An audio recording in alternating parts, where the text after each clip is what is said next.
Oh, to be kept by Jesus.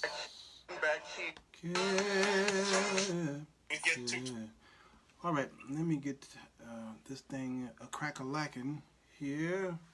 It's a hot night tonight. Gosh, everybody's online. This is good. That's good. A whole bunch of folk on a Monday night. Hello, everybody. Sirwalterj show. I'm he. It is the evening edition. Baby. How y'all is? Come on in. The water is fine. And water's always going to be fine. Just remember that. Or we've been on a hiatus. What's the word? I can't remember what the word is, all right? But we've been on a break. The Lord has been dealing and working with the Jones family. And those of you who probably know, if you're on Facebook, you know that some people say suffered a loss, but we didn't suffer loss. My grandmother is gone on to be with the Lord. Dorothy Starnes lived to be a right old age of 91, and we were able to stand around her and watch her take her last breath. God is good to us, so I continue to pray for the Jones family. I took a week off, and so y'all haven't seen me in a little while. So our funeral is this coming Saturday. Blessings to you, Dave Priest. Good to see you. I want to talk about this whole fiasco with the Popeyes and the Chick-fil-A because, you know, it's finally kind of dying down. Thank you, sir. Thank you for praying for us. It's kind of dying down now, but the lines don't seem to be dying down, because if you drive by a Popeyes Chicken, especially in the urban areas, you know, the word urban is a whistle. Okay, it's a dog whistle. Okay.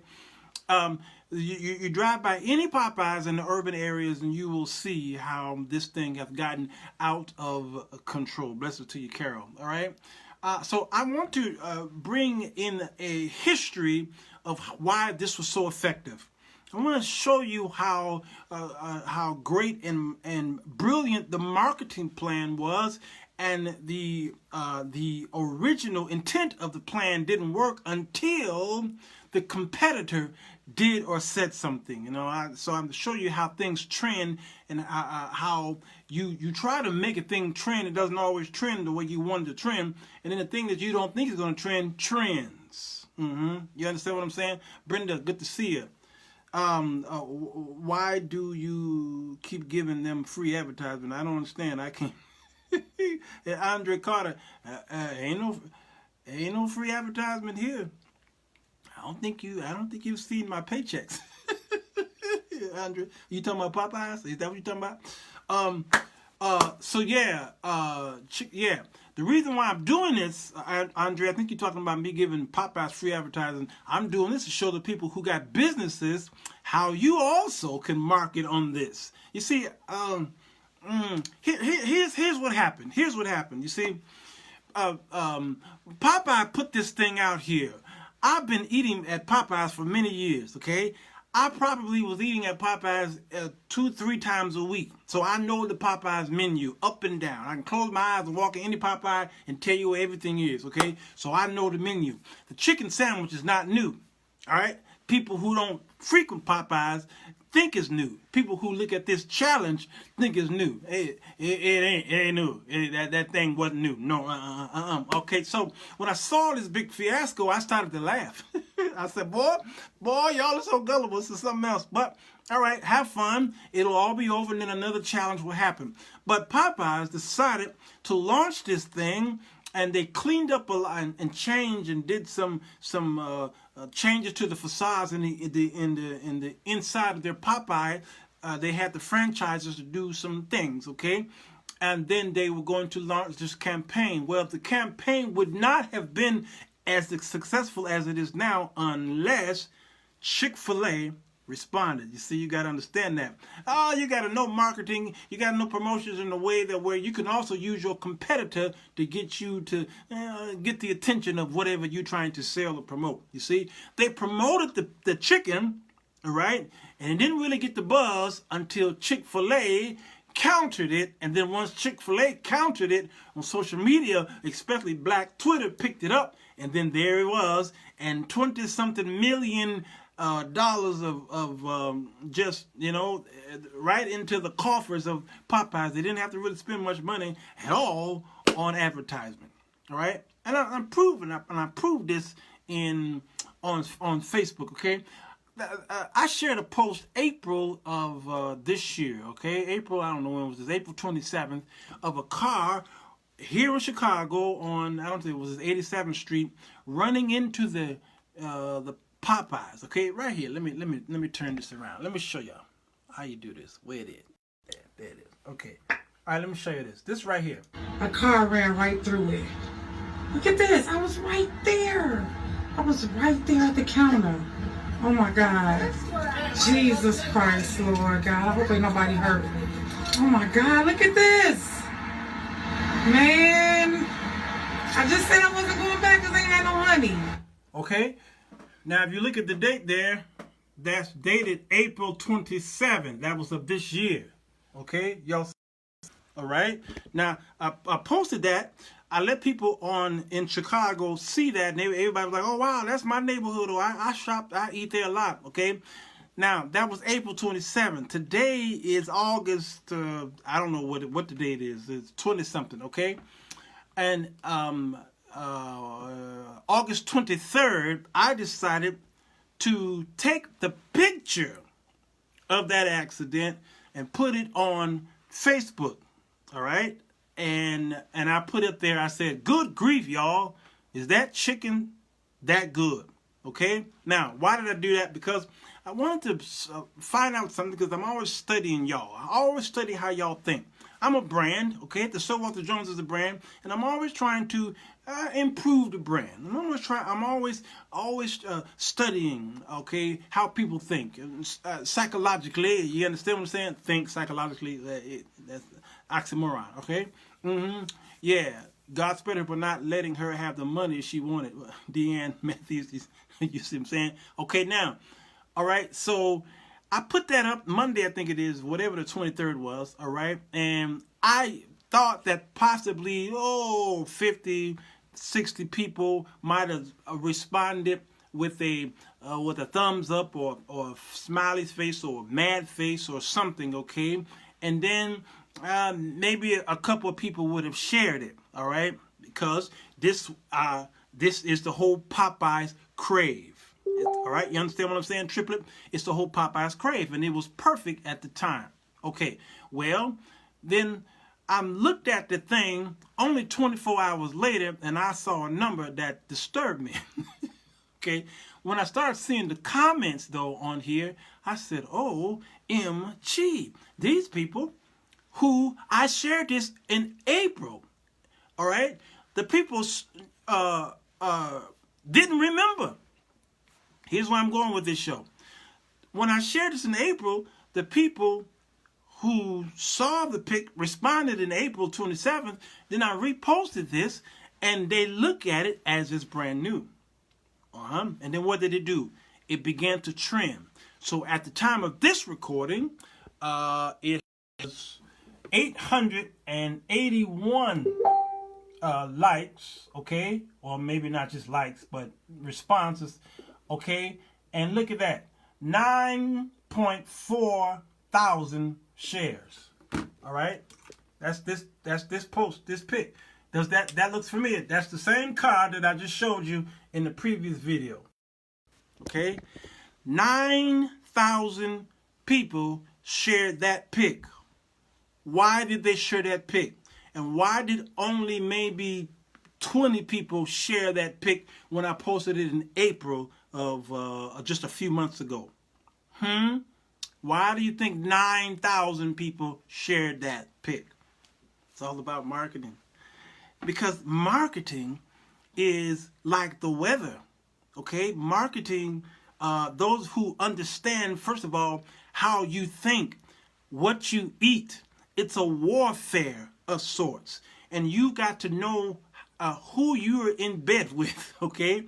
The scripture says, know them that labor among you. So if you're in a business, you have to know those who eat among you. You got to know those who maybe scratch among you if you're selling some kind of powder substance, okay? You've got to know the people who like the certain music, Okay, that you create. So what do? You go around those people who create that type of music. I miss you too, Justin DeLone. Good to see you, sir. All right, so you can't open a Popeyes chicken in an all-vegan neighborhood, in an all-vegetarian neighborhood, unless you got a vegan menu. You understand what I'm saying? So those of you who got these businesses got to know how to work that monster. You see, because my show is very controversial, and even though it's towards Christians, my brand, when people come on my show, they know the brand. They know that I'm going to, number one, go back in history. It may take me a while to get to the subject matter, but they'll sit there and wait and watch the show for a good hour as I'm giving you historical things. Like I think Rachel Maddow does that also on MSNBC. It's one of my favorite things to do is this, not to just slap information at you, but take you back. And I think this is why a lot of people who read the Bible, who are Christians, don't really know the Bible, because what they do is they want to get right into the meat of the matter.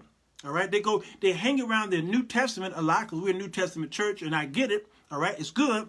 But you don't really know how we got to this New Testament. You don't really want to know why did Jesus die on the cross. And do you not know there are many Christians today who still don't really know why Jesus even died?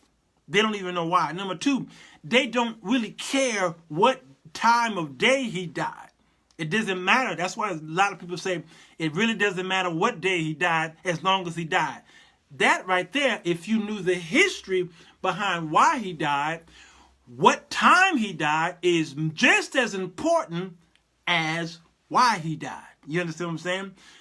The day and time he died is just as important of why he died. You understand? All right. So when people don't really study that aspect, then it don't really matter. I'm just glad he loves me. Well, it's more to the story than that. And if you know why it was so pristine, it was so almost anal, it was so specific, why he did what he did, once you realize why he went through all of those things he did, okay, even with the pre-carnate of Christ and showing up in the Old Testament, then your love for God would be even stronger. You would actually see that the Bible is more of a deeper love story for you when you realize all the things that Christ did prior to him even being born of a virgin. Good evening to you, Tonil. Are we still talking about Popeyes? Yeah. Yeah. I took my time not talking about it, but I thought it was a brilliant subject to talk about because it is important that we see what happened, okay, those of you who are in a business. And the backstory here is from Yahoo Finance, all right? The Popeyes fried chicken sandwich has taken over social media, but more importantly, for parent company Restaurant Brands International. That's the QSR. It's physical stores, all right? So on August 20 and August 21st, those 2 days are very important. When you said what time of day he died is as important as to why he died. You asked me to explain that? Really? Just you want me to explain it? All right. Jesus Christ is the last lamb. All right. So if you understand the purpose of the lamb, if you understand right before God freed them from the grips of Pharaoh, you have to understand what God told them to do with this particular lamb. And the whole blood over the doorpost, the whole red heifer situation, okay? All this stuff is very important. Why? Because God told them what to do with this lamb on a particular day. So Christ cannot be the last sacrificial lamb if he didn't go through what the original lambs went through in the Old Testament as they were getting ready to leave on Passover. You understand what I'm saying? All right, so you can't be the alternative of something and it doesn't line up with that something. For instance, Jesus is called the last Adam, or sometimes he's called the second Adam. Well, if there are no similarities to him and Adam, then it makes no sense to call him the last Adam or the second Adam. You understand what I'm saying? No, you get me now? Good. I took you through that back and forth, and I'm glad you got it, all right? And finally, a topic that is safe, chicken. Michael Weatherspoon. If you know me, you know I'm going to turn left. Okay, we miss opportunities to glorify God when we don't bother to know, to praise and worship him. Come on, Deanne.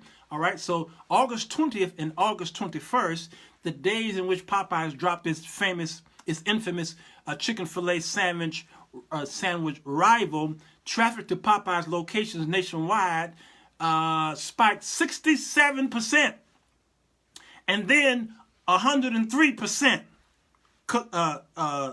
Respectfully, that means August 20th it went 67%. Then August 21st it went 103%. All right, compared to the chains that its summer average from June 1st through August 21st. You see, when you don't understand quarterly things, when you don't understand when the companies how they make their monies. How at the end of each quarter, or what they do during the summer times, or what offerings that they give during the winter times. For instance, McDonald's do this nasty sandwich called the McRib, all right, and they reintroduce these particular sandwiches and then they take it off, all right. McDonald's had this wrap thing that they did. They introduced it, then they took it away, and then they brought it back, all right. It's taking something away doesn't mean that it wasn't working, but it's like it's a stimulus package in a sense, all right? It's like Black Friday is for those of you who be at Walmart at 4 a.m., okay? That's pretty much what that is. It's a stimulus package. I don't know if y'all understand any of this, okay? So according to the figures figured in the Yahoo Finance, all right, very important, this is an outrageously high peak that shows that the buzz wasn't just on social sites, but actually push people out of the house. This is important, y'all. This is important. With all of many of the stores like Sears and J.C. Penney's and Target, they are still existing, but they are only existing because of their online sales. You understand? Many brick and mortars closed hundreds of stores, but they still got a name in the skin in the game because of online stores. People are not going to the malls. And that's why Sparrow, S-B-A-R-R-O, is that their food? Notice they are always, you always see them in malls, all right? Whether it's a strip mall, whether it's an indoor mall, that's the only place you're going to see them mostly. And so the store is struggling. They're struggling to make it. Why? Because people are not going to the malls as much anymore. And Sparrow decided to put most of its stores in malls. So it's a trickle-down effect. So what Popeyes did was brilliant because with this, it was a perfect storm and they needed the competitor to help them with this storm. I don't think y'all getting it. Anybody getting any of this? Bump those quarterly results in order to position themselves for investments in what may be a hard Q4. See, Dan, you get it. You get it. Pitts, who's this? Dimitri Triplet says, like the McRib at McDonald's, no one wants to feel left out when someone is trendy. Come on. This is it. All right. So this is an outrageously high peak that shows that the buzz wasn't just on social media. They said it pushed people into the stores. Typically, their research shows Popeyes sees traffic come under pressure in late July and August. That's usually the trend. They see this pressure. It's like church. People not church is chicken, but church. The summer months, many churches are hurting financially because people are on vacation during the summer months. And so a lot of times that's why you see the uptick of fundraisers, an uptick of them asking for second and third offerings, okay, and then begging during the summer months because people are not there. You understand? So you got to know your business, you got to know your market and when it goes up and when it begins to go down, right? So to have success with a hot little spicy fried chicken sandwich, and there's a regular version as well, by the way, during the summer months is no small achievement. You get what I'm saying? I'm trying to tell y'all, unless you know this industry, you wouldn't know how brilliant this was and why they bargained or they gambled on this and they won.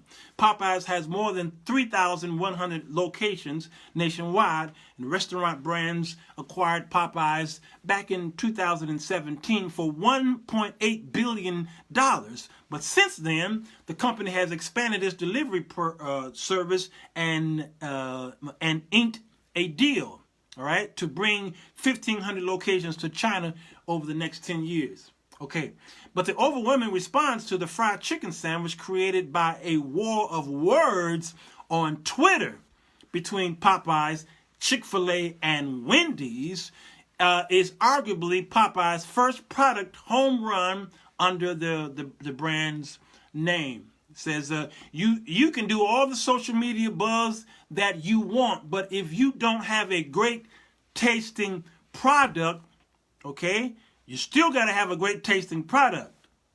People won't react the way that they have, okay? Pointing out that the company began testing the fried chicken sandwich in Houston and Texas a whole year ago. He says, we didn't expect this type of reaction. You got to know the industry, and you got to test, and you got to test again, all right? I want to ask y'all a question. I took some notes down here. Those sandwiches were out 2 months before this mayhem. See, triplet, there you go. And it was out a whole year in those other couple of states there. All right? Let me ask y'all a question, because I know some of you who sell books. You're selling travel plans. You are selling credit repair products, okay?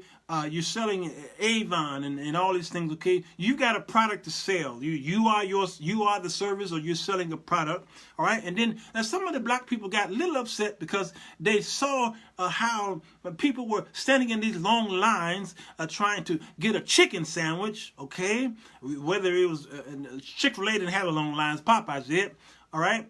And then they come to your site and they don't buy nothing. They don't say nothing about your product. They're really not interested in your product. So what is it? Should you get upset with Popeyes?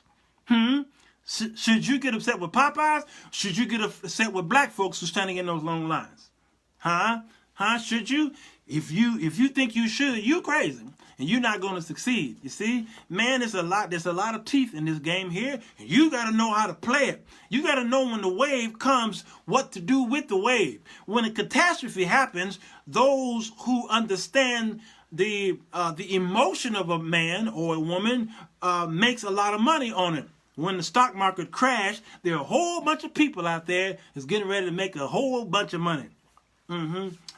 My co-host, my former co-host, Alvin Carter, we called it the fortune of, he coined this phrase, the fortune of failure. All right. When a person steals an item and then gets arrested, all these people start making money. All right. So you shouldn't get upset with yourself. You should not get upset with the people who are not buying your products. And don't get upset with your competitor. Get upset with you because maybe you don't have the proper marketing plan. And I love what Barack Obama would say at his rallies when the people would be booing when he talks about a competitor, a so-called enemy, all right, a Republican. He'll bring up somebody's name like Donald Trump or someone, and then they'll boo. And what would be Barack Obama's comeback? Anybody? When he's at his rallies and he say Donald Trump and folks start saying boo, and then Barack Obama will rebuke the audience by saying what? Can somebody tell me what he would say? You need to figure out how to duplicate their strategy. Toneel Jackson, there it is. Triplet says we need to show them the value of what we offer. There it is. Notice what they said there. They says you can have all kind of social media expertise all you want to, but if your product don't taste good, you're not going to make it. You're still not going to make it. I don't care how many millions of people saw your product, okay, and then ate it, they're going to give it the thumbs down, all right? So you got to think like the movie theater do, all right? Felicia Tillery, I think you got it. Yeah, he'll say, don't boo, vote. It's brilliant. It may seem like nothing, but it's brilliant. Why are you booing? Why are you upset at Donald Trump? Why are you upset with Hillary Clinton? Or why are you upset with these other people who are the opposite or the antithesis of who you're trying to vote for? Why are you booing? You wasting your time booing. Get your butt over there to the polls and vote. All right, so those of you who are upset with Popeyes or Chick-fil-A or whomever, why are you upset with them? Why are you upset with the people who are standing in those lines? Maybe you need to study the strategy. Oh, I don't think y'all getting it. Anybody getting it? Anybody? The value of that sandwich is the satisfying flavor and crunch that's being sold to the, come on, Triplet, I'm so glad you're here. I'm trying to tell y'all, that's why I tagged you. That's why I tagged you, because I know you would give me some good stuff here. Justin said, because if we get upset with ourselves, that will make us get out and promote our business better. And it will cause us to get out and work harder for our business. That's it. That's it. Let me ask y'all a question. These movies here, what do these movies have in common? I'm going to ask y'all this question. Very important. All right. And tag some friends in this, so this is going to be some fun. Maybe. All right. What do these movies have in common? It's a Wonderful Life, The Shawshank Redemption, Citizen Kane, Willy Wonka and the Chocolate Factory, The Wizard of Oz. Okay? Can somebody, you on YouTube, you on Facebook, can y'all tell me, what do you think those movies have in common? All right? It's a Wonderful Life, 1946, I think. The Shawshank Redemption, 1994. Citizen Kane, 1941. Willy Wonka and the Chocolate Factory, 1971. The Wizard of Oz, 1939. What do they have in common? The actress, who's this? Deanne says that it is easier to be resentful than to be effective. It sure is. It sure is. Yes. I'm glad you're here as well, Deanne, because Deanne know, all right, because, you know, I got one of her books here, The Freedom Guide for Music Creators. This is a 3rd edition here, Deanne D. Matthews. Every now and then, when I need to, you know, go back and remember what, I go ahead and go to her manual and, oh yeah, that's right, because it doesn't matter if I'm a professional. Sometimes, have you ever walked into a doctor's office and there's no books? You ever walked into a lawyer's office and there are no books? If you see no books in those offices, get out of there. Run, Forrest, run. What are you saying here? Tony says they're classics. Yep, timeless. Yes.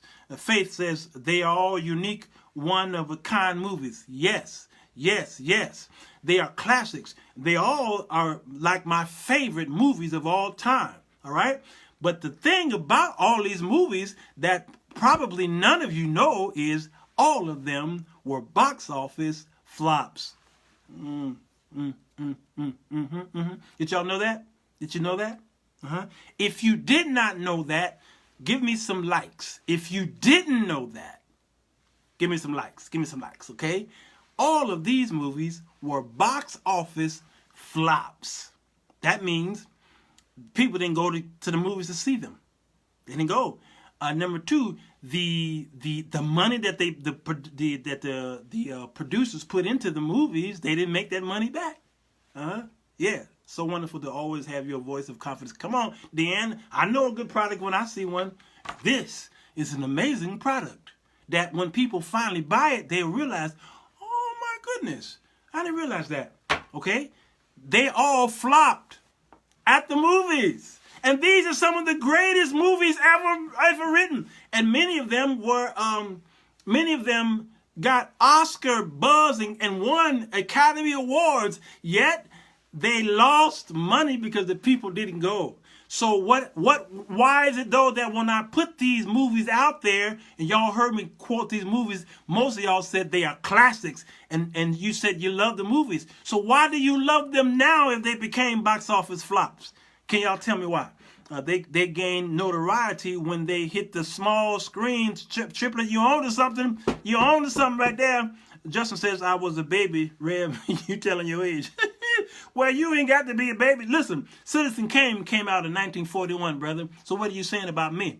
And that's my favorite movie. All right, Wizard of Oz came out in 1939. What are you saying about me, bro? Huh? It's a Wonderful Life was 1946. What you saying about me? Okay? Good morning, good evening. That is Victoria Dubois. Good to see you, all right? So here's the thing about these movies. They are classics now, all right? Sometimes you hear the phrase cult classics, okay?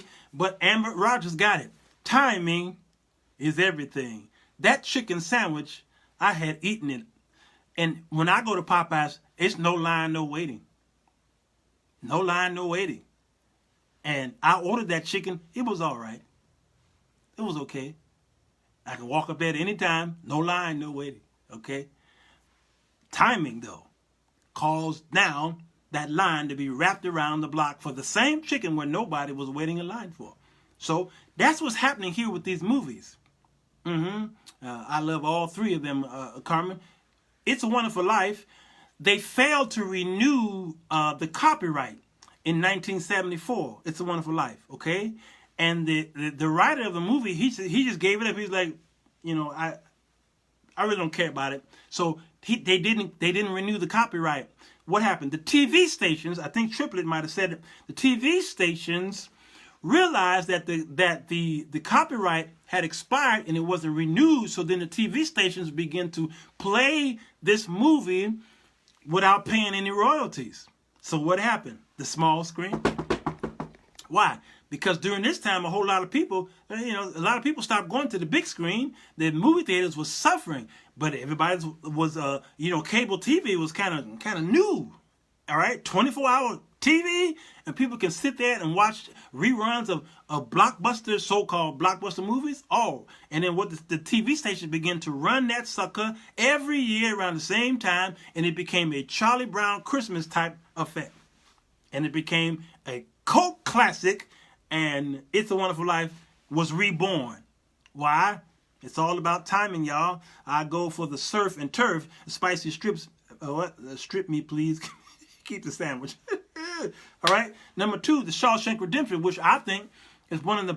I don't know. It's my top 5 movies. It's every time I look at the movie, it seems like it goes down to number 3 is my top 3, then it go down to top 2. It's one of the greatest movies ever written. Shawshank Redemption, 1994. Warner Brothers released it though on VHS. VHS, and then it got a little buzz on VHS. Okay, but then TNT in 1997 bought the rights. And they kept repeating that sucker over and over and over again. Every night you can set your watch to The Shawshank Redemption. That's how I discovered it. I didn't go to the movies to see it. I saw it on a TNT rerun. And pow! It made more money then than it did at the movie theaters, okay? Citizen Kane, 1941. Orson Welles. It was a kind of a off-kilt. It was William Randolph Hearst was a media mogul back in that time, 1920s, 30s, and 40s, what have you. Because he owned everything. I mean, the New York Times, the LA Times, Chicago Tribune, everybody. Okay, the radio, TV. He was a mogul. Okay, but that movie was kind of loosely based on his life. And it was done in a negative way. And so what the William Randolph Hearst did was he blackballed the movie. And he did not allow the name Citizen Kane nor Orson Welles' name to be published in any of the newspapers. And then the people didn't go to the movies. That's why, okay? But then after a while, the same thing that happened to It's a Wonderful Life and The Shawshank Redemption happened to Citizen Kane. I mean, it's a wonderful, wonderful history. Timing is everything. Hey, birthday girl, good to see you. Bennett is there. Bennett. Bennett. Okay. Willy Wonka and the Chocolate Factory, 1971. Paramount didn't renew the copyright. So what they do? They sold it to Warner Brothers, who aired it on TV, and that we, who are children, start seeing it, and it became so lovable to us, the parents start watching it, and guess what? It became a big hit. The Wizard of Oz, 1939, nobody went to the movies to see it. MGM then re-released it as a 10-year anniversary, all right, in 1949, and then the people went to go see it and says, what did I miss the first time? This movie is absolutely brilliant, okay? All right, they lost a lot of money because it was the most expensive movie of that time by, who was that? MGM. Metro Goldwyn Mayer, okay? Anyway, them Jews. All right, so these movies, it had the same effect because timing is absolutely everything. Here are some honorable mentions. Dazed and Confused in 1993, tanked at the box office. Fight Club, 1999, tanked. Hugo in 2011, tanked. The movie Brazil 1985, tanked. Blade Runner in 1982, tanked. Okay, they tanked. All right, but they when you hear those movies, you say, "Wow, that's a great movie. That's a great movie," because timing is everything. All right, my book here, the 4 Women That Men Desire. All right, it had a buzz. I didn't do a whole lot of paid advertisements and what have you. You'll start seeing that down the road, okay? But word of mouth was pretty decent, okay?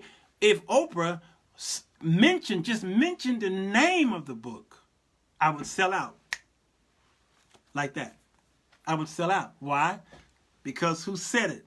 Yeah, Metro, not Golden Memories, Metro Golden Memories, Davida. That might have been you. Your Facebook was trying to clean up your words. I bet you typed it right, but then they cleaned it up for you, and you hit the you hit the send button, and then that's what we get. It's not Metro Golden Memories. It's Metro Goldwyn and Meyer or something like that. Okay, all right. So, man, I grew up in Wild West. Yeah, Tobias, yes, Goldwyn. Yes.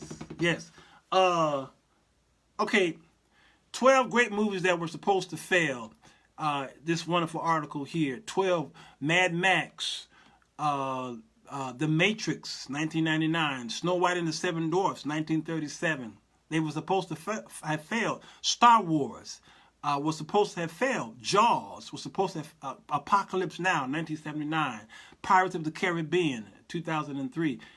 Titanic, 1999, and Avatar, 2009. They all were doomed to fail. Paddington, in 2014, was doomed to fail. All right.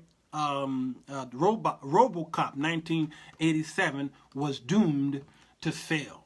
Okay. Even some of the products that you have in your home, 8 successful products that only existed. They only existed because of a failure. Y'all getting this? Okay? Because failure is so important. Failure is vital. All right? Without failure, there'll be many products that will not have ever seen any success. There are things that fail in your body. And because of pain in your body, because of goosebumps and disfigurations and discoloration, color and all this stuff that happens in your teeth chattering and what have you, those seem to be flaws, but you need those things to happen because it's your body's trying to tell you failure is happening inside and you need to take care of it. Y'all understand what I'm saying? So failure is necessary. It's necessary. So y'all got any WD-40? Y'all know that spray? WD-40. Without WD-40, I don't know how I would have gotten my engine fixed because trying to get those rusted screws unscrewed without WD-40 would have been a failure for me.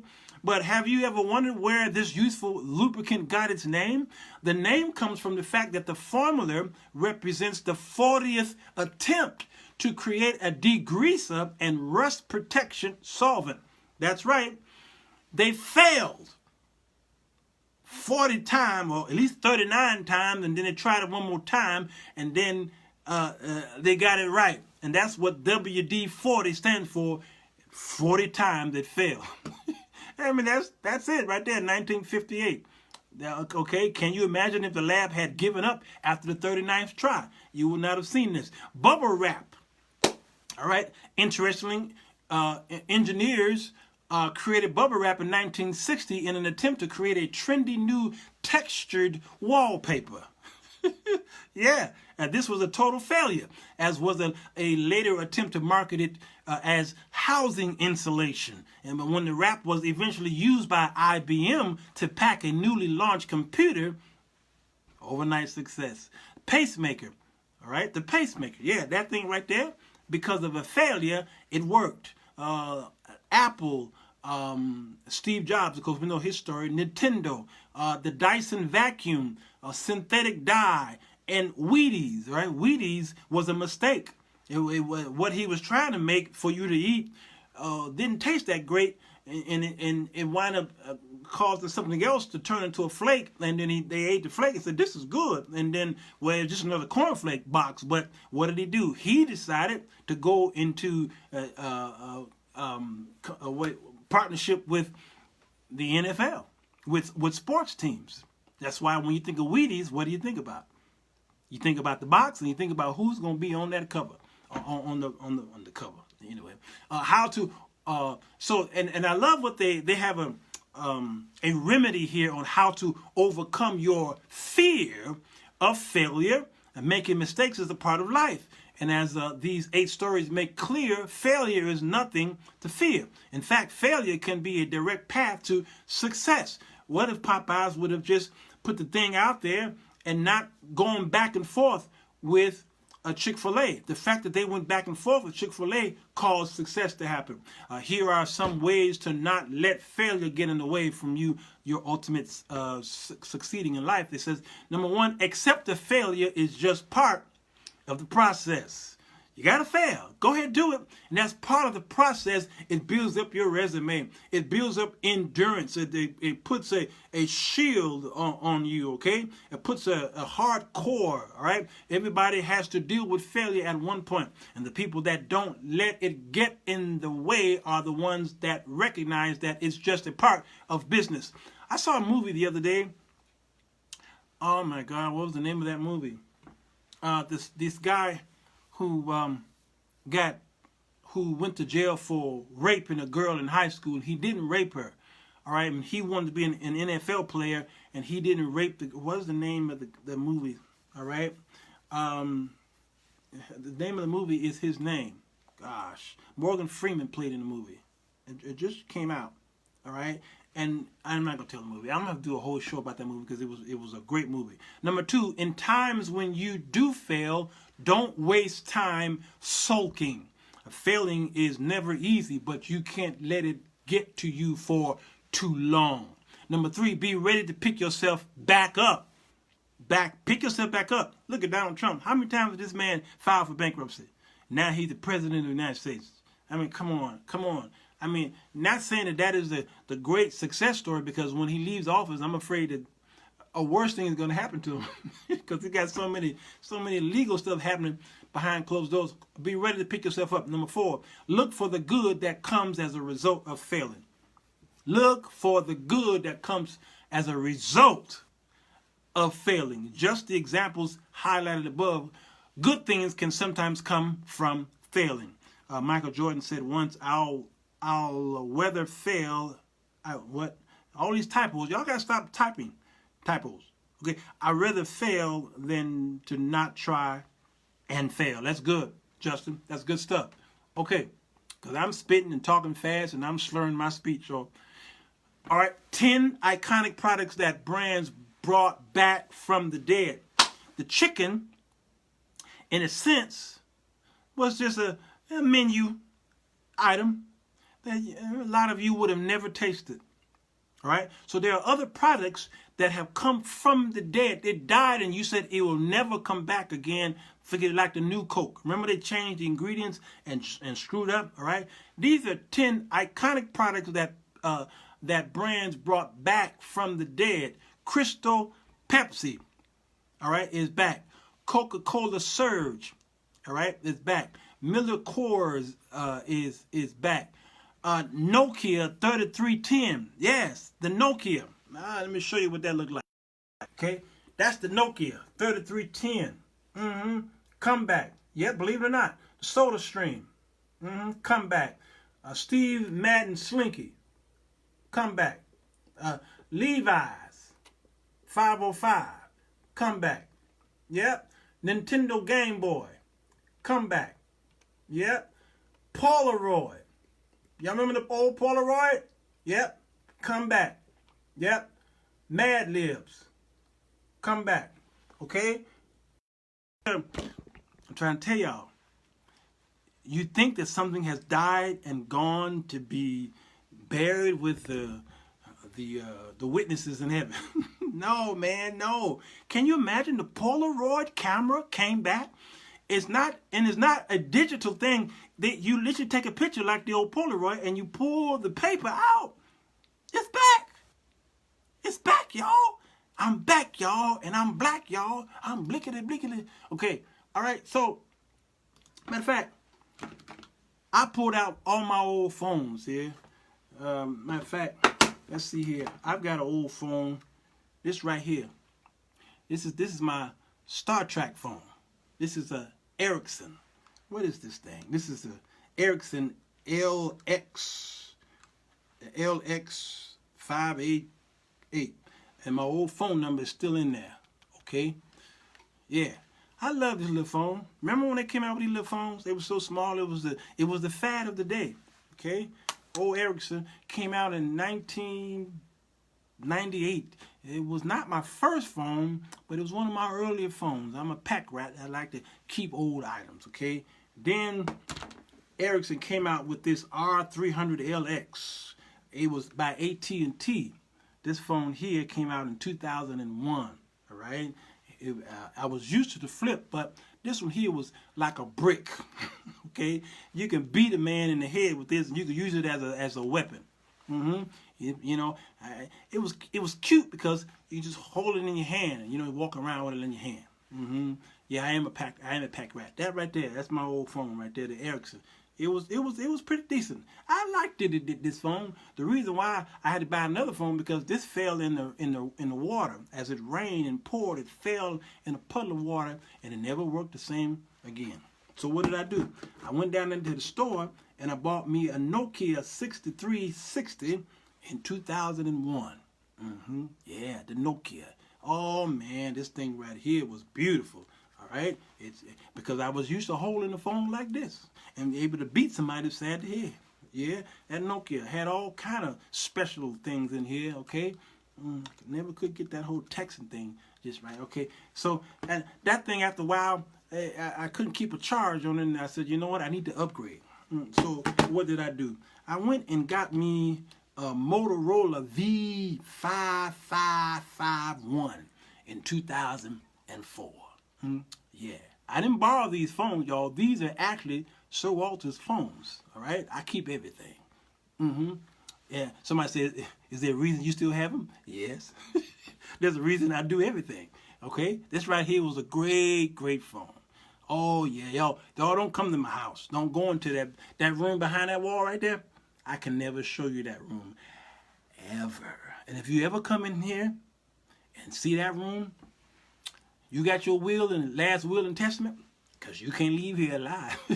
Okay? Yeah, that phone right there, it was a blessing because I said, finally, I got a big screen and I get to text people that I don't really know how to that. And then it had a GPS on it where it ain't like the GPS we have today. It told you 6 kilometers east, 9 kilometers west. And then you know how the old it did. Yeah, that's how your GPS was. It didn't talk to you, nothing like that. You just had to look at that screen. Yeah, that's a great phone right there. Well, after a while, it got too old for me, so I had to upgrade. Y'all know I can do this all day, right? So what did I do? I bought an LG. This is a LG VX6100. I bought this in 2004. They look alike, don't they? See, y'all thought I picked up the same phone. See, I don't lie on my show. These are two different phones. See that right there? Yeah. This is the LG, all right? Oh, this LG took me places. I traveled the depth and breadth of the country with this one right here. Wherever I can get Verizon, of course. At that time, Verizon wasn't, I was roaming like crazy, and I remember them high bills. Yeah. Pack rat, I am packed to the rat. Yeah, all right? So, now, why am I bringing these up? Because you would think that none of these phones would, they're obsolete. But I dare you go on eBay right now. I dare you go on Amazon.com right now. I just showed you the Nokia on the screen there. Come back. Because everybody's not into the smartphone. This for grandma, auntie, great-grandmama, your daddy, your granddaddy. Okay, they still want that. Why you think Jitterbug? Why you think that was so popular with the big numbers? And then I broke down and finally bit the apple with the iPhone. This is a 4, actually. Okay, I skipped the 3. I went straight to the 4. I sure did. Yeah, there it is. All right, and every now and then I still pull it out when I have some issues. I got some old stuff on here. Yeah, I did. All right, I keeps it. I don't know what my problem is. I am packed to the rat. And then the phone, the 4 didn't. Well, it was just too small for me. And then I Well, then I upgraded to the cracked one here, which is I skipped the 5. I said, no, give me that 6 and give me that 6 plus, and then that's what I did here. And then I upgraded again. And, well, we can go all day with that, all right? And then here's another failed company. Kodak failed, even though they were this right here. Many of the old videos you see on my old YouTube channels of me traveling around the country and what have you, done right here on this amazing Kodak. What is this thing called? A ZI-8. All right, a lot of my professional videos are shot on this right here. I don't do them anymore because now you can do it on your phone. The same thing, I paid hundreds of dollars for this. All right, now I paid the same thing for a phone that does everything. Okay, all right. So I just want y'all to know that we laugh at these things, but this right here, go on eBay right now and type in the Kodak ZI-8, I think it is. All right, I dare you. Go there. I dare you go to Amazon and watch how much they're selling it for, because it's not, you can't get this in print anymore. Meaning you can, they stopped the production because Kodak kind of, they kind of debunked them, but they still there. But anyway, all right. So a lot of these companies are making a comeback. I even look at the cassette tape. All right. That my famous Burt Bacharach. Here's who's this? The DeBarge. Look at it. See that? I've had it so long I done ate all kind of chicken and pizza. Okay, yeah, that's how old it is. That's the DeBarge. I got a whole bunch of these cassette tapes, and people said they stopped making these cars with the cassette tapes, and they stopped making the cars where you can play your CDs. Some of these cars don't come with a CD player anymore because it seems to be obsolete. Oh, no, on the contrary, a lot of young people are buying the cassettes. Matter of fact, you can go to some territories around the country, and cassettes are hot. And what kept the cassettes alive? The churches. Why? Because of the sermons. It was easier to produce them on cassettes. You just and mass produce them. And number 2, the reason why young people are going back to buying them, the cassettes, is because of this right here, that strip right there. All that wonderful analog sound that you cannot replace in digital. Absolutely. The phonograph is back as well. All right.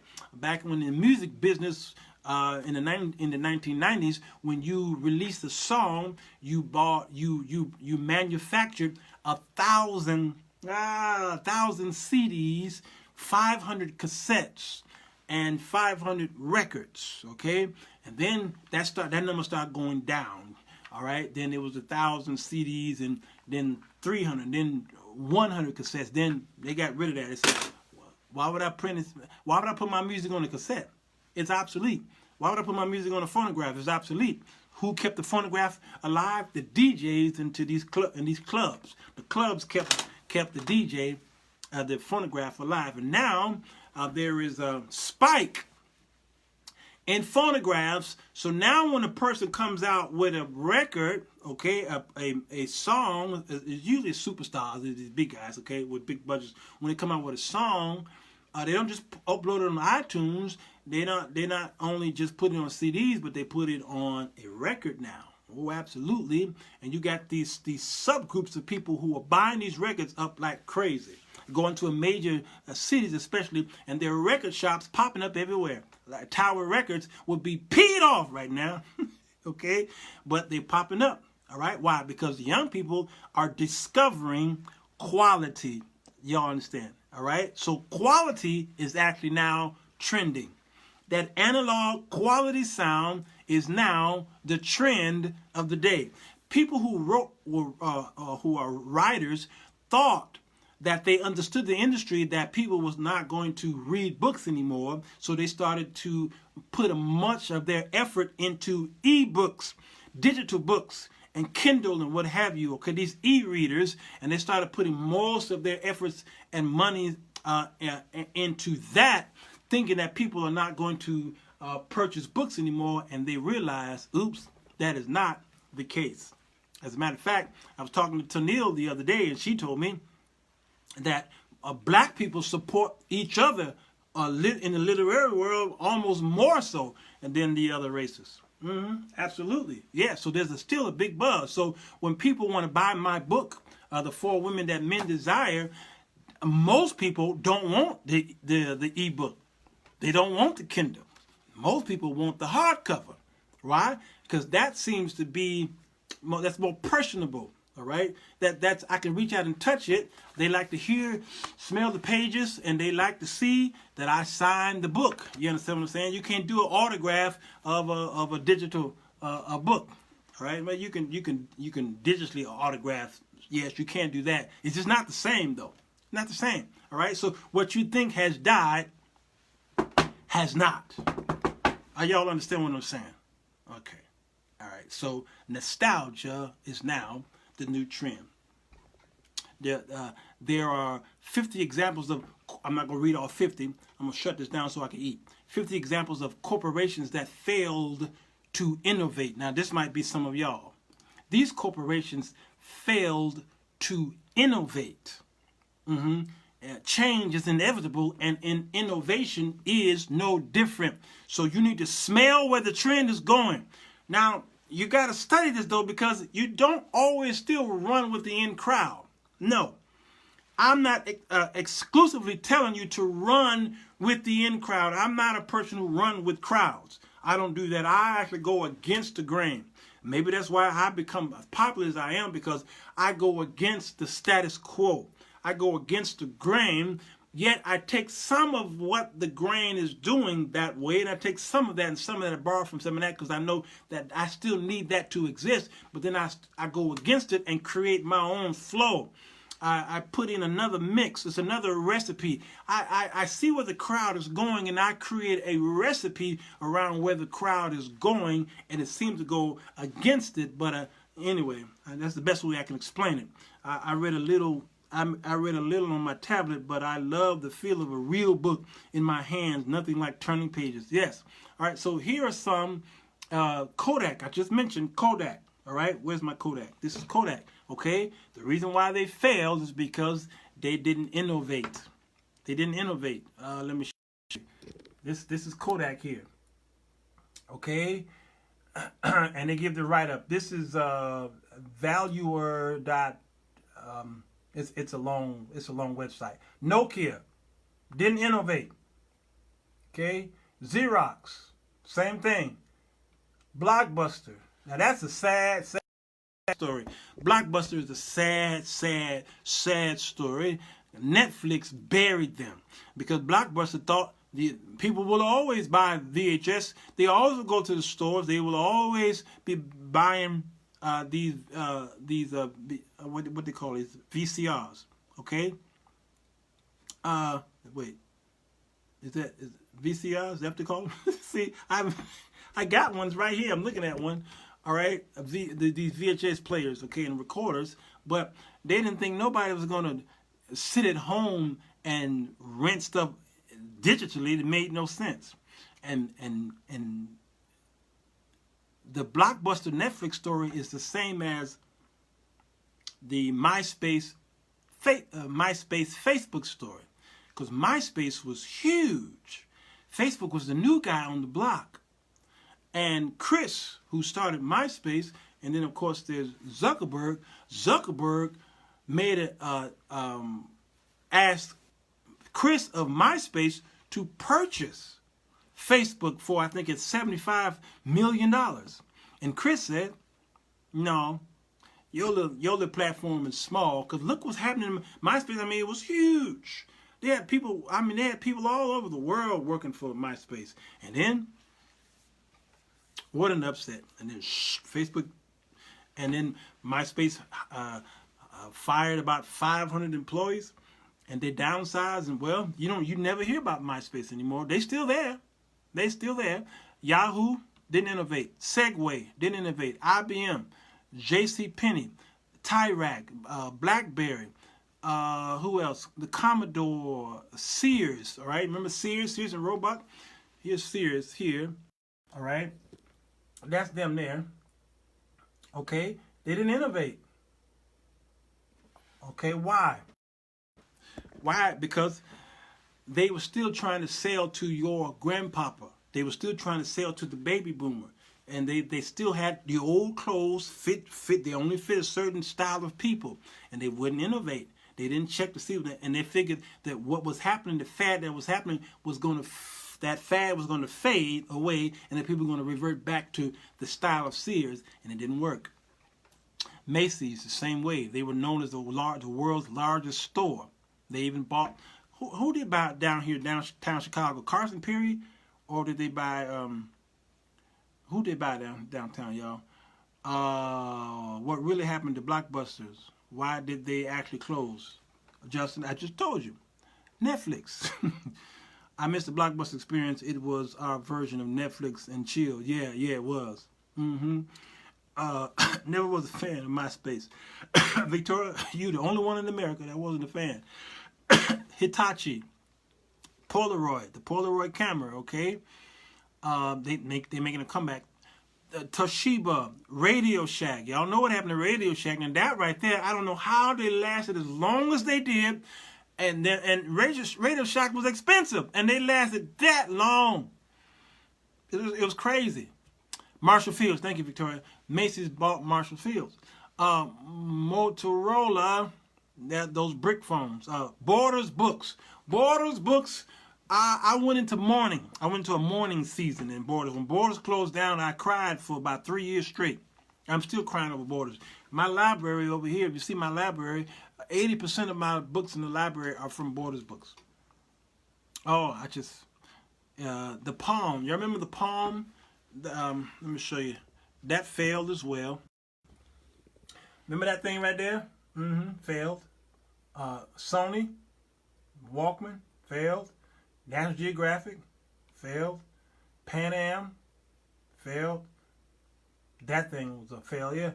Circuit City, failed. Google Glass, failed. Netscape, failed. Amber, them nasty people, failed. Oh, this black folks was buying this like crazy. Yes, it was a gas guzzler, failed. MapQuest, yeah. That right there, we needed MapQuest, but now, not no more. Atari, failed. Toys R Us, I cried, failed. Pets.com, failed.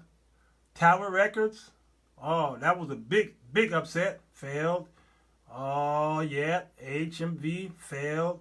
I had several of these computers. I love Compaq, but they failed.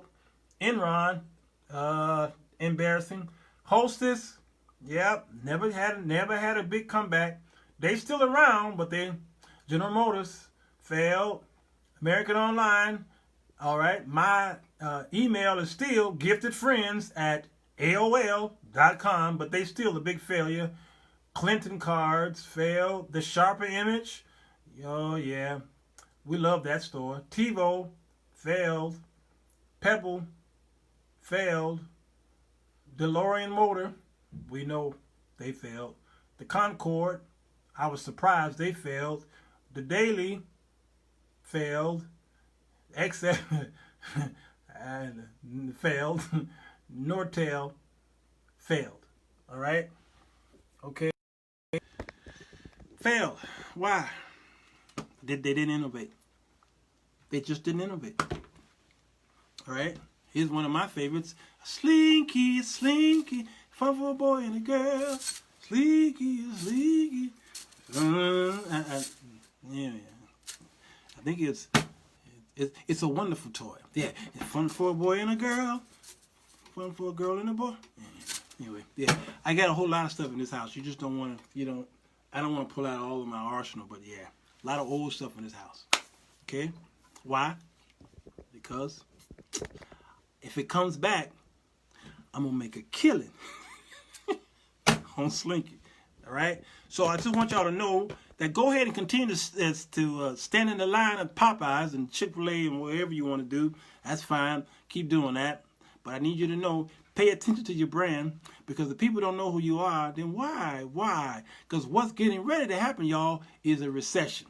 All right? Of course, I got this map up here I was planning to do before my grandmother passed. I was planning to do this map on the squad, those 4 women in Congress, and Donald Trump and Israel, this place right here. I'm going to still do that this week, okay, about what's the whole mess about that. But your brand is very important, and if you don't know your brand, then why? A recession is coming, all right? When? We don't know, all right? That whole curve happened the other day, okay? That whole crash, the dip of the market, and then it flopped back because of the tweets from the President of the United States and his fight with China, all right? Well, a recession is indeed coming. We don't know when, but it must come, right? So people who are saying, don't worry, the economy is sound. Last time we heard that was from John McCain in 2007 or 8 or something like that when he was running against Barack Obama. And guess what happened after that? All right. And so they're saying the same thing. The economy is sound. Well, it feels sound, don't it? Some of y'all got jobs and you got money in the bank and you're doing okay. It does feel that way. That's the same feeling that they had in 2004 and 5. They had the same feeling. It is coming. A recession is coming, and many people are not prepared for it. So those of you who got a business, there's time now for you to start studying your market. You need to study your market. If you don't know your market, I suggest you stop selling and get in a book. Go to Google or do something, or talk with someone that does what you do and see what they're doing. I'm talking about not people who are failing, but those who are succeeding. Do you not understand that there are a lot of businesses who would love to help you for free? There are a lot of people out there who are successful in what they're doing. They just want to mentor someone. All right, so study up under somebody and study what they're doing, study the trend. Watch CNBC, watch Bloomberg. Go every night on PBS and look at the market report on pbs.org. And they put them up on YouTube as well, and see what the market is doing. And that will tell you whatever thing that you're trying to promote, you'll know what that market is doing, and it shows you a projection, okay, of what the market is going to do. All right? Because the recession is coming. It is inevitable. And so that line you see at Popeyes, that's the same line you're going to see at the food kitchen, the soup kitchen, the food depositories. The unemployment line is going to be just that long, okay? That line you see at Popeyes, that's the line you're going to see at the unemployment line. Why? Because y'all are so gullible. You're extremely gullible. And you're sitting back and saying, I'll do it tomorrow. I'll wait till this happens. I don't have enough people on my email list. I don't have a product ready. Okay, so you're not doing anything. That's the most craziest. That's what Bill Cosby, Dr. Huxtable said to his son. That's the dumbest thing I've ever heard in my life, right? Because before I wrote a word, before I typed a word on my computer, I was selling books. I was selling books like hotcakes before I typed a word. Why? It was a buzz. I created the buzz a year prior. I just created the buzz, right? So if you got an idea, create the buzz around your idea and get your mailing list up, all right? And stop being cheap to yourself. Stop wasting money and spending and money and throwing it out in the garbage on this stuff that will never, ever benefit you. How many times do you need to get your hair done, women? How many styles do you need where you're spending all that money to look good for people who don't even like you? I said that, yes, I did. Them folk at the church don't even like you, and you putting all your money into your clothes and your looks and what have you, and spending all that money and stuff, and buying these expensive cars because you want to look good in the parking lot of the church or on your job, and the people don't even like you. You go home alone.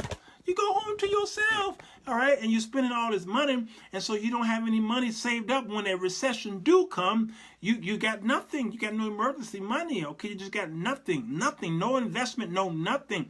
And then you're standing in a Popeyes line trying to see if that chicken is you know what, that chicken, let me go to the Chick-fil-A. Ooh, that's pretty good too. You spent all that time waiting in a line. Some people waiting in a line for an hour for a chicken sandwich that had been on the menu for a long time. All right, an hour where you could have spent that hour trying to study your market, study your brand, doing the research. You could have spent that hour reading a book that would enhance your life. I will never understand you people to save my life. I will never in my life understand any of you people. All right? So as I close, okay? I saw a book here. I got a book here, The Human City. This is a wonderful book here I saw online, on TV, Urbanism for the Rest of Us, all right? I got a book to release next year called The United States of Sodom and Gomorrah. And so every time I see someone advertise a book that's related to what I'm going to write, I buy the book. I buy the book because I want to see what's going on. I want to see what the trend is. Why would I write a book that by the time it's released, it's already 2 years old? Do you understand what I'm saying? You do understand what I'm saying? So you write or you produce something that's not always for today, but you try to produce something that is for tomorrow. My show right now, I'm doing a Facebook Live right now. On a Monday night, but I'm doing my show, no offense to any of you watching me live, but I'm not doing this show for you right now. I'm doing this show for those who are going to watch this late tonight or tomorrow or next year. Those who are my YouTube family out there who are going to watch it later, because this is not a YouTube live, I do my shows for them. So most times when I do my shows, notice I don't spend a whole lot of time saying, y'all come in. Y'all, I'm going to give y'all 1 more minute. Come on in. Come on in. Y'all, tag friends. All right, I need to say something. Come on in. All right, I'm going to give y'all 30 more seconds. And if my numbers go up to 25, and then we're going to start. I don't do none of that crap. That's a waste of time, see, because you're speaking to people right now in the moment. And so you live like my dog Iris. This is going to offend y'all. It's going to offend y'all. You live like my dog Iris. My dog Iris don't live for yesterday. My dog Iris don't live for tomorrow. My dog Iris live for the moment. For the moment. I'm hungry. For the moment. Squirrel. For the moment. That's it. And then when the moment's pass, she don't even remember what happened yesterday. All right? And she ain't thinking about tomorrow. That's the way some of y'all live. Like a dog. Okay? So when I do my shows, I'm thinking about these people tomorrow. That's why a lot of times I don't put a date stamp on it. I don't say, I may say it's a Monday or Tuesday, Wednesday, but I usually won't say it is August 21st, 2019. I usually don't say that because once I put a date stamp on it, what did it do? All right, what did it do? It don't matter what the subject matter is. What did it do? It put it into a time capsule, and then when people come back to look at and they'll hear me say it, say, oh, that's old. That's old. Even though YouTube will tell you when the video was uploaded. But many people don't even look at that. They don't look at that. You understand? Yep. Tell your dog to come to the camera. My dog's in Atlanta right now. Okay? All right? So you got to know your audience. You got to know your brand. You got to know your market. All right? And so you study somebody who does it and who does it effectively. You understand? So I don't waste no time on here. I go right to the business at hand. And the business at hand might be my history. You understand? I may go back and do my history. All right. So this is vital. So when I write a book, I write books that may be timeless. If I write an article, that might be for today.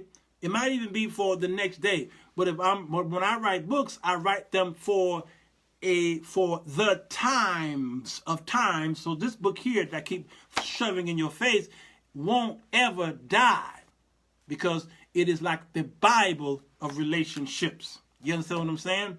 So even the book that I'm going to release next year about the United States of Sodom and Gomorrah, it would be a history book, right? Because the United States is not going to change. So it itself can be timeless. You understand? Are y'all understanding anything? I can't watch those lives. They drive me crazy. If they have good content, I watch later. Yeah, and skip. See, that's the thing about it. When I see those lives, then I say, you know what? I'm gonna hit the save video and watch it later. That way, when he's off, when he signs off, then I can go and fast forward past all that. Come on in. You understand? So I always tell people who are new to Facebook and YouTube. I'm talking about those who have businesses and have shows. I always tell y'all, when you're doing your shows, do your shows for tomorrow's audience. Don't do it for today's audience. Don't do it. No, don't waste time on today's audience. No. Market to those people tomorrow. It's all about the trend. It's all about the trend. And if you know where the trend is going, Jesus talked about that with the disciples. He says, you look in the sky and you can tell where the weather pattern, you're going to tell it it's going to rain soon and very soon. It's going to be cloudy. It's going to be, you're a meteorologist. You can tell what's going to happen. They can tell you 5, 6, 7 days ahead of time what the weather's going to be. Y'all need to be meteorologists when it comes to your business. Because the meteorologist is the greatest man or woman on the news from 10 o'clock to 10:30. The meteorologist is the greatest man I know. He's the greatest man I know because he can see into my future. I gotta go, y'all.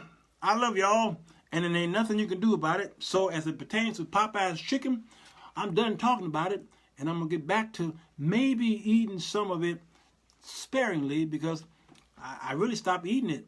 For months, I've been eating home-cooked meals. I got a Frigidaire upstairs and a stove and a microwave and stuff. And, so I eat at home. Sometimes I get some cooking from some of the great cooks out there. But nevertheless, if it's late and I didn't have any time to eat, then I'll stop at Popeyes and they'll give me a chicken, whatever. But now that these lines are going around the corner, Popeyes ain't gonna see me for a long time. All right, Brenda Wilson, I loveth you, and thank you for coming by. I really appreciate you so much. My heart, in my heart. Gotta go, y'all. Let's talk tomorrow, and continue to pray for the Jones family as we bury my grandmother this coming Saturday. It's gonna be a wonderful homegoing because we know that we're gonna see her again. I've never seen a person transition before. Never. Especially someone that was as dear to us as Madil was. Madil was not just our grandmother, she was like our mother because she knew everything about all her grandchildren. She had 9 grandchildren. She had 1 daughter, 9 grandchildren. She knew everything she knew her grandchildren better than we knew ourselves. She remembered everything. Smart as a tack. All the way up to the day she died, she was smart and was aware of everything.